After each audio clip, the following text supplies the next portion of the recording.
भ्रष्टाचार से जंग ने दिलाई सत्ता, भ्रष्टाचार के वार से ही मिली हार, कैसा रहा आपका अब तक का सफर। 14 साल पहले रामलीला मैदान में इंडिया अगेंस्ट करप्शन के बैनर तले देश को भ्रष्टाचार से मुक्ति दिलाने के संकल्प के साथ आगे आने वाले अरविंद केजरीवाल की दिल्ली चुनाव में हुई दुर्गति से हर कोई अचंभित है।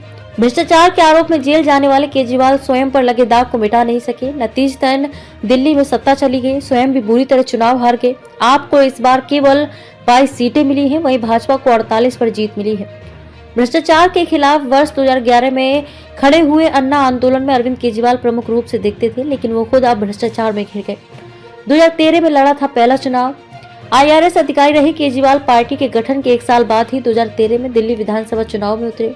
आम आदमी पार्टी ने पहला चुनाव लड़ा। 70 सीटों वाली दिल्ली विधानसभा में आप दूसरी सबसे बड़ी पार्टी बनकर उभरी, इसे 28 सीटें मिली। कांग्रेस ने बाहर से समर्थन दिया और दिल्ली में आपकी सरकार बन गई। दिल्ली में पहली बार सरकार बनाकर मुख्यमंत्री बनने पर केजरीवाल को 49 दिन में इस्तीफा देना पड़ा था। कांग्रेस के साथ न जाने की कसम, लेकिन मिलाया हाथ। हालांकि उन्होंने उस समय जिस कांग्रेस के साथ मिलकर सरकार बनाई थी, इससे पहले उसके साथ न जाने की कसम भी खाई थी। इसे लेकर विपक्ष उन्हें निशाना बनाता रहा है। केजरीवाल के नेतृत्व में आपने 400 सीटों पर 2014 का लोकसभा चुनाव लड़ा। केजरीवाल वाराणसी में नरेंद्र मोदी के खिलाफ चुनाव लड़े, चुनाव हार गए। आपके हाथ कुछ नहीं लगा।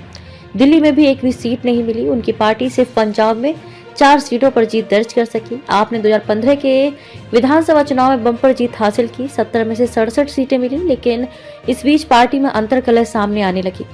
कई बड़े नेताओं ने छोड़ी पार्टी। अप्रैल 2015 में आपके संस्थापक सदस्यों योगेंद्र यादव, प्रशांत भूषण और प्रोफेसर आनंद कुमार को निष्कासित कर दिया गया। बड़े नेताओं में अंतिम बार 2018 में पार्टी छोड़ने वालों में आशीष खेतान रहे हैं। कुछ समय पहले ही आशुतोष ने भी आप छोड़ दी थी। कुमार विश्वास भी आपसे दूरी बना चुके हैं।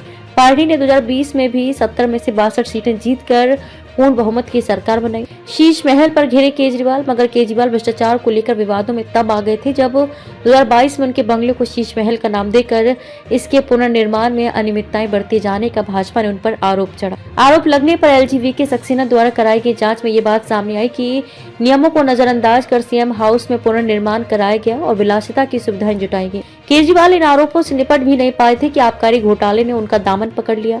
11 मार्च 2022 को आए जिस गोवा विधानसभा के चुनाव परिणाम में आपको 2 सीटें मिली थी, उसी चुनाव में आबकारी घोटाले के 100 करोड़ रुपए खपाने का आरोप उन पर है। जांच एजेंसियों ने अदालत के सामने कहा कि ये पैसा आबकारी घोटाले से एकत्र किया गया था। आबकारी घोटाला मामले में ED की ओर से सीधे उनका नाम लिया जाने लगा था। नोटिस पर नोटिस मिले। इसके बाद पेशी का नोटिस भेजे जाने का सिलसिला शुरू हुआ तो एक के बाद एक 9 नोटिस भेजे गए।